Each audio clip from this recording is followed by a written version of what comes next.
Welcome to the Crochet Hangout. I'm Kendra, and today we'll be making the Feeling Kissable Reusable Exfoliating Facial Scrubbies. This set of 7 reusable facial scrubbies will combine the durability of cotton yarn with the exfoliating properties of Red Heart Scrubby. This set includes 7 facial scrubbies, one for every day of the week, and is a perfect pampering present for yourself or somebody else this Valentine's Day. There's a broad range of colors available in the Red Heart Scrubby. This can be paired with any cotton yarn of your choice to create a lovely set for anybody in your life.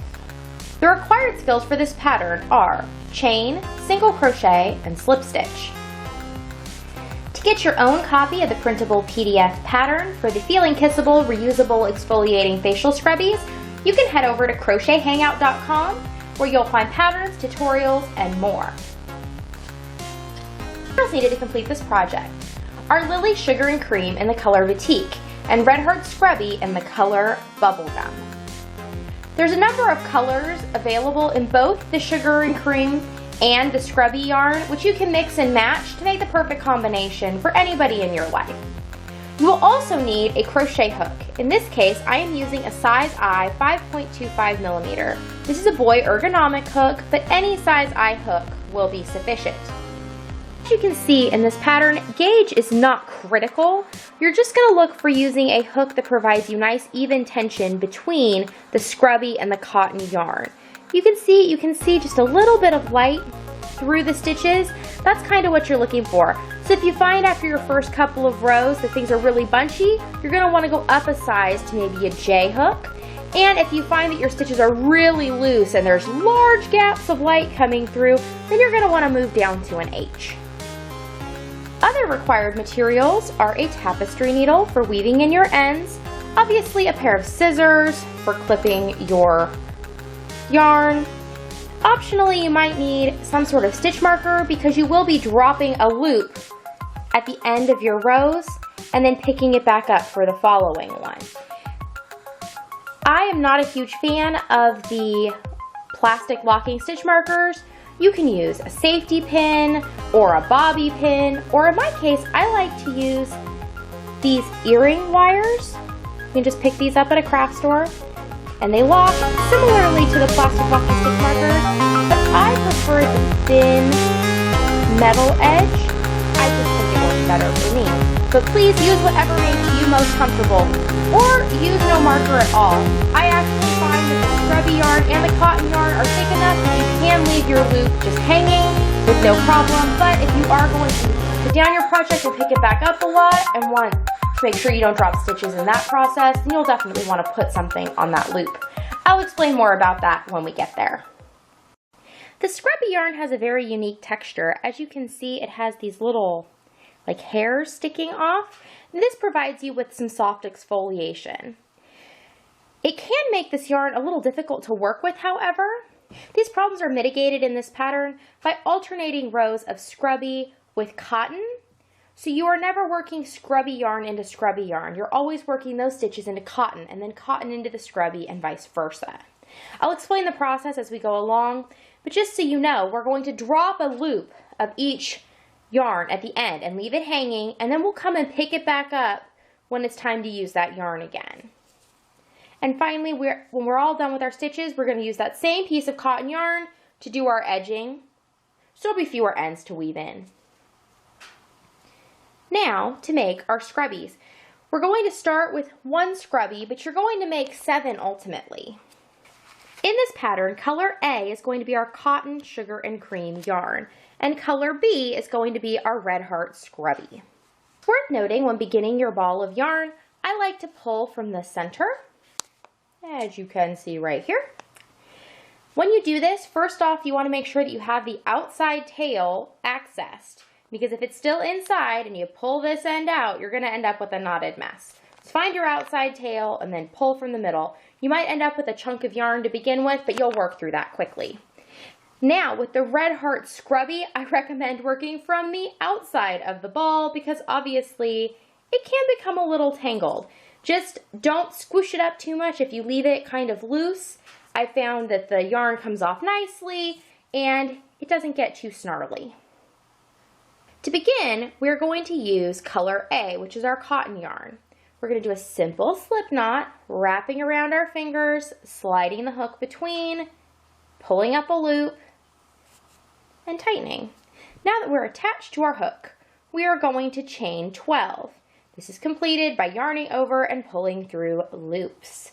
We'll do this 12 times. 1, 2, 3, 4, 5, 6, 7, 8, 9, 10, 11, 12. Now that we've completed our chain 12, we're going to go ahead and go into the second chain from our hook. 1, 2, pick up both the front and back loop. We're going to draw up a loop of yarn and yarn over and go through both loops on our hook to create our first single crochet. We're going to do the same procedure in the next chain, making sure we get both the front and back loop on our hook. This is going to help us to have a nice even edge to our finished product. We're going to work across the entire row in this manner for a total of 11 stitches.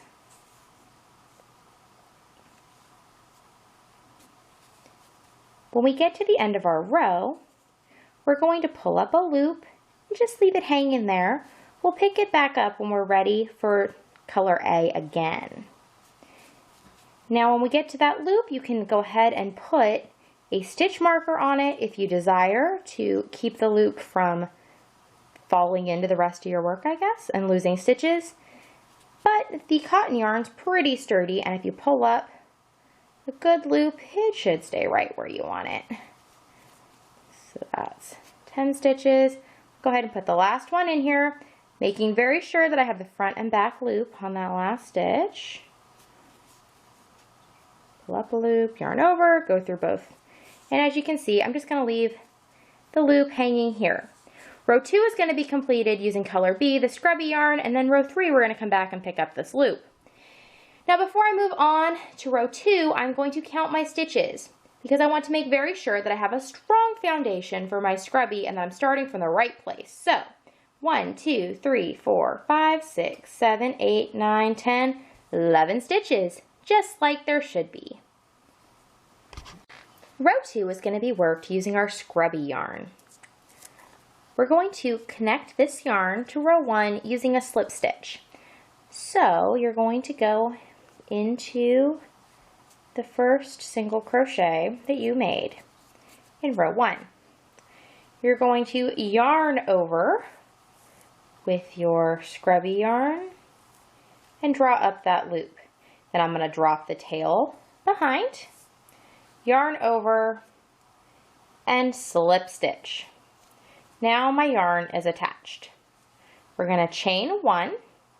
The purpose of the beginning chains in your work is to build your stitches up to be as high as the row you're working with. That way the edges of your facial scrubby don't sink. You want every row to be nice and straight and the same height. So we're going to work 1 single crochet into this first stitch, just putting our hook through the front and back loop, yarning over, pull up a loop of scrubby, yarn over, and pull through the 2 loops on your hook.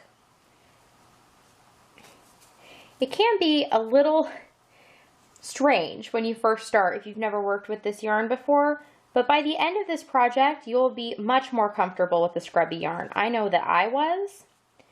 So we're just going to go through and keep working single crochets across, putting our hook through the front and back loop, yarn over, pull up a loop, yarn over, through the 2 loops on your stitches. Just work across in this manner. Whoop. And don't be afraid, if you have a loop fall off, just go back. It's only yarn. Not a big deal. And there is a learning process to the first couple of rows. By your 7th cloth, you'll be a master. And there is enough yarn in the 1 ball of sugar and cream to complete the 7 claws. You'll actually end up with a decent amount of the scrubby yarn left. You could even make a second set probably. So you see how I'm pulling the tension so it's taut on this final stitch before I put it in. I'm going to go ahead and put my 11th stitch in, yarn over, pull through. I'm going to make sure that I have the scrubby pulled down so my stitch is completed nicely. You see that, how everything's, the tension's the way it should end up. I'm going to pull out a little extra just to leave the loop hanging here, which I'm going to need when we come back for row 4. Row 3 is made using color A again, the cotton yarn. So I'm going to put that loop back on my hook. I'm going to find my yarn. Here it is. I'm going to pull till I have good tension. Now you don't want to like pull it really hard. You want to just pull gently till everything's snug, not tight. And we're going to chain 2. The reason we're chaining 2 is because the first chain gives us the height needed to go past row 2 created with the scrubby. And the second chain gives us the height needed for our stitches to go across straight in row 3. I'm going to turn my work, and we're just going to leave this loop here. We're going to work around it. I'm going to take my hook, stick it in to the final stitch of row 2. I'm going to pull up a loop of color B, yarn over, go through the 2 loops on my hook, first crochet made. Then we're going to go to the second stitch. And you might find with the scrubby that it can sometimes be a little difficult to see where your holes are. But if you just feel with the head of your crochet hook, you will feel the hole. It's actually, with your hook, it is quite obvious. With your eye, it is not. If you are finding that you are having great difficulty finding the hole with your hook, it probably means you're using a hook size that's too small, and I would suggest you go up a hook size. Whoop. Now I'm going to the next stitch. We're going to just keep going in this manner till the end of the row.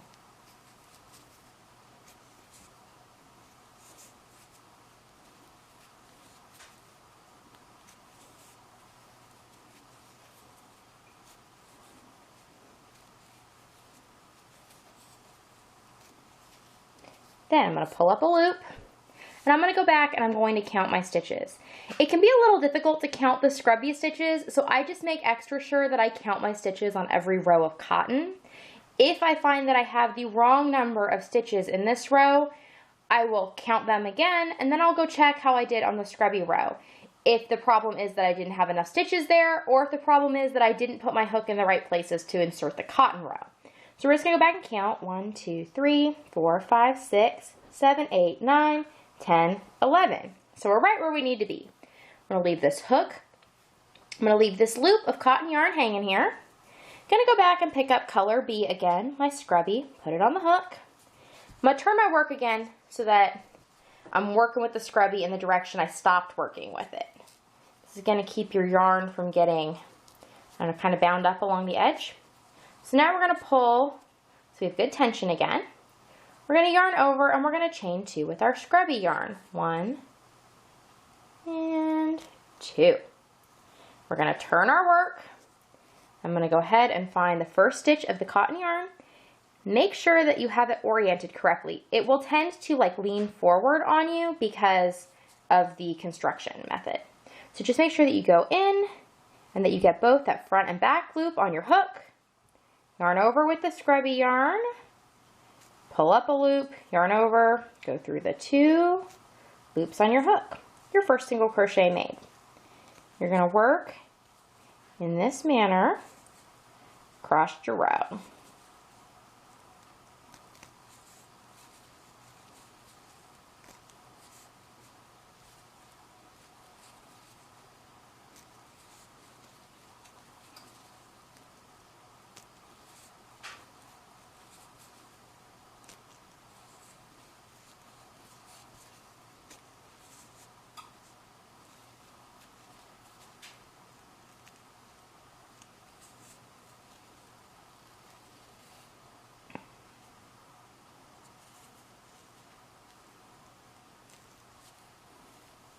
And when you get to the end, you're just going to do whoop, You get to the end, you're going to do your final single crochet and draw up a loop, making sure you have good tension at the bottom. Now, the one thing you might find difficult in this pattern, which is extremely simple overall, is yarn management. Sometimes it can seem difficult to manage one ball of yarn, but in this case, you have two connected to your project the entire time. I just say that when you get to the end of each row, just make sure that you are untangled. Both yarn balls are small and light, so see how I just untangled it? And then I'm going to start my next row. If I find I get tangled again, I'll just unwind and make sure that the strings are running evenly. That little bit of yarn management along the way will save you a lot of headache later on. So this is the end of row 4. We're going to continue using the established pattern of a row of cotton, a row of scrubby, through row 9, which will end with a cotton row. Then row 10 of scrubby is going to be completed the same way, but when we get to the end, we're going to fasten it off. So I will meet you at the end of row 9, a cotton row, to show you how to do row 10 with our scrubby. So now you can see we're at the end of row 9. I'll walk you through what the rows are.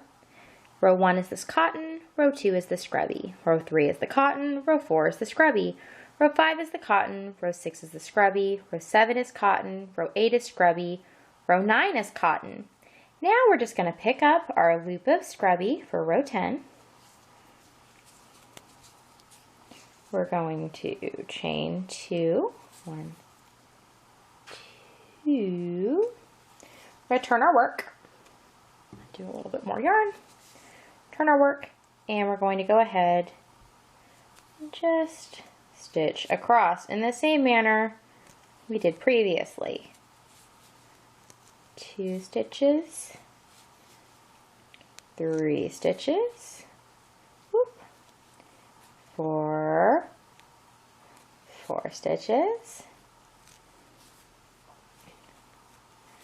5 stitches, 6 stitches, 7, roll a little bit more yarn, 8,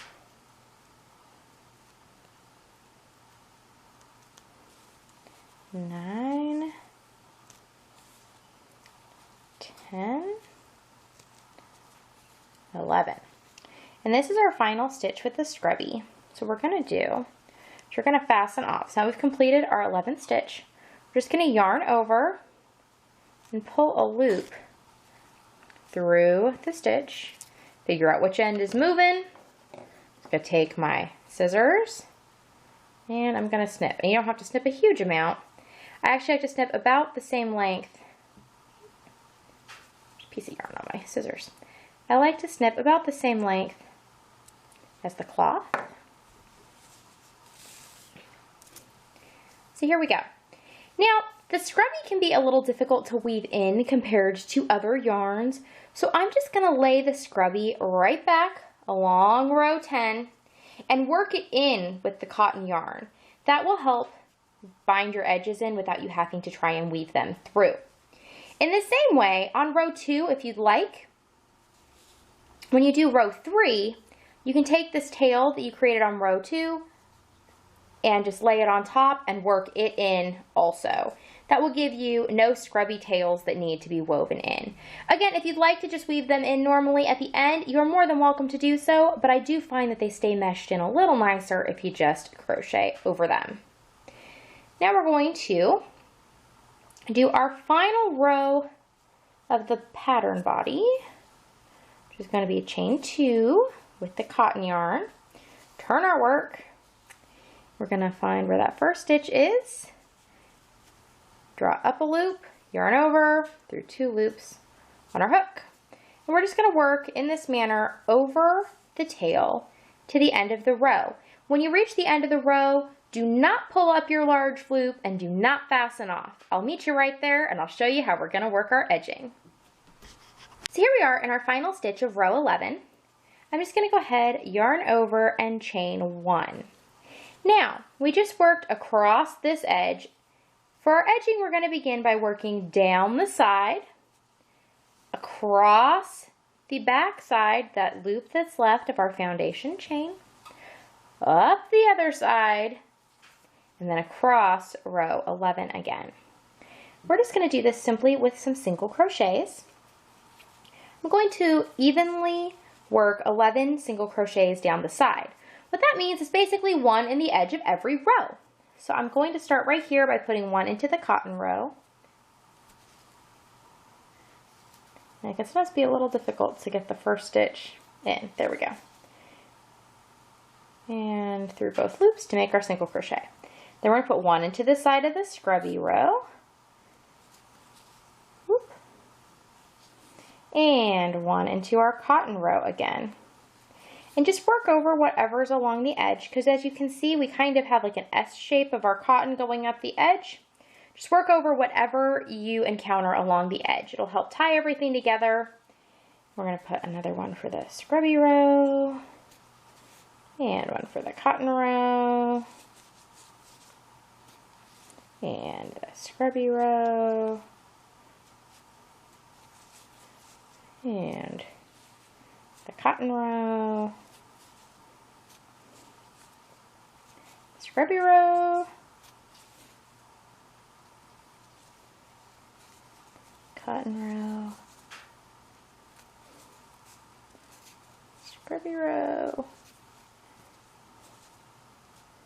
And finally, we're going to work one into the other side of that foundation chain to count for our cotton row. Now I'm going to go real quick, count my stitches. I've got 1, 2, 3, 4, 5, 6, 7, 8, 9, 10, 11.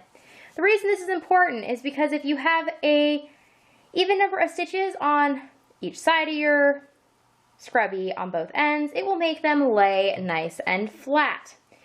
If you put like a bunch of stitches on this side and not many on this side, you'll end up with like a wonky shape, especially with the scrubby yard, which is very willing to bend at will. You can make a very wonky shaped scrubby, and we want them to be nice, hand-sized squares. So we're going to work down the back side of our foundation chain now with another 11 single crochets. That means there will be 2 single crochets. Okay, so we're going to work one into this and just keep picking up that loop that you left. When we get to the end of this row, you'll see why it was really important that we picked up the front and back loops on that first row of stitches, because it will make our cloth lay so much flatter and evenly. If you don't pick up both loops, there will be a gapping effect created.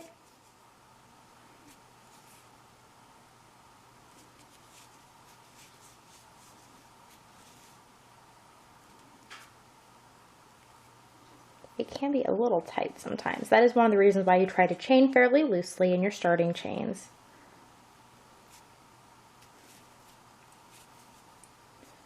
And like I said, on the first one that you make, you may have a bit more difficulty, but you'll pick up the technique pretty quick. So, you get to this last stitch. You see how nice and evenly the plane is between those stitches. There's not a gap. Just, they nestle in nicely. Now we're going to work our 11 stitches up this side. And I think I'm just going to work over this piece of cotton yarn as I go, because I'll weave in every edge I can by working over it if it's not going to stand out. The reason I did not work over this scrubby along the edge is because then you would have ended up with a little bit of scrubby peeking through where you didn't want it. So I'll just go in and weave that in with my needle at the end. So we're going to put one stitch here, so we have 2 in the corner. That counts for the cotton row. Now I'm going to go into my scrubby row. Go. And cotton row. And scrubby row. Cotton row. Scrubby row. And just keep working in that manner. We should ultimately have 11 stitches at the end.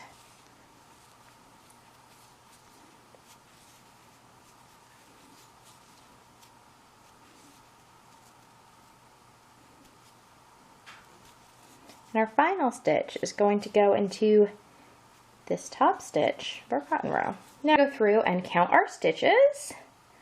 1, 2, 3, 4, 5, 6, 7, 8, 9, 10, 11. Great. Now we're going to work 11 stitches along this top row, and then we're going to slip stitch. So remember, put your first stitch in the same edge hole that you did the last one, and work your way across. 2, 3, 4, 5, 6, 7, 8, 9, 10, 11, and we're going to just slip stitch in this first stitch, which means we're going to put our hook through the front and back loop, yarn over, pull up a loop, and pull that loop straight through the loop on our hook. Now that we're done with that, to fasten off, we're going to yarn over, pull through. There we have a nice ending. We're going to clip our yarn.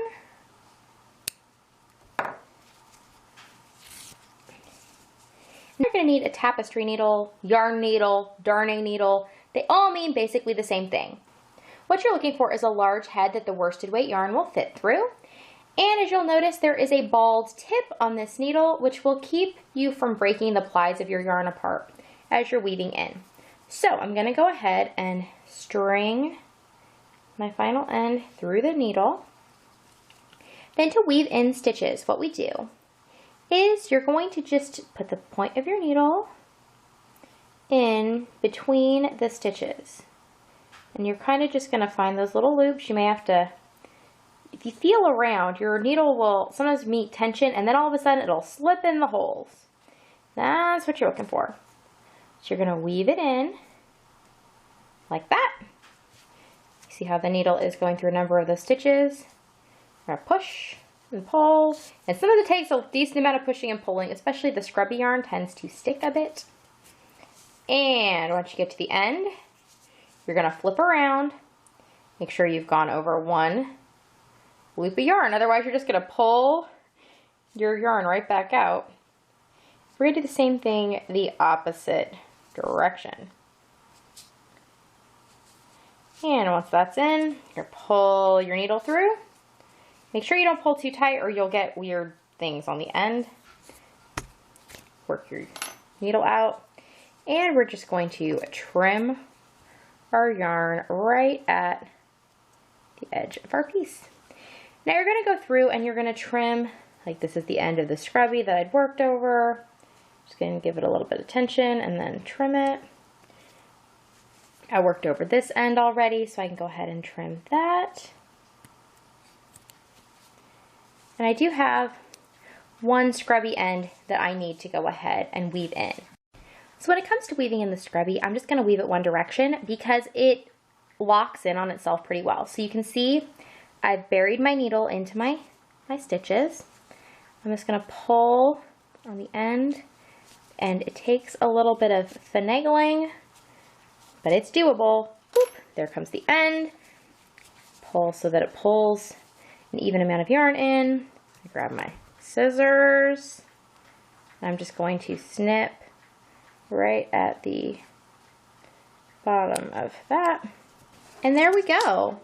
We have our first completed Feeling Kissable Reusable Exfoliating Facial Scrubby. You're going to repeat the process 6 more times till you have a total of 7 scrubbies. To get your own copy of the PDF pattern for the Feeling Kissable Reusable Exfoliating Facial Scrubbies, you can head over to crochethangout.com. At crochethangout.com, you can also find other patterns, tutorials, and much more. Thanks for joining me today. We'll see you next time. Bye!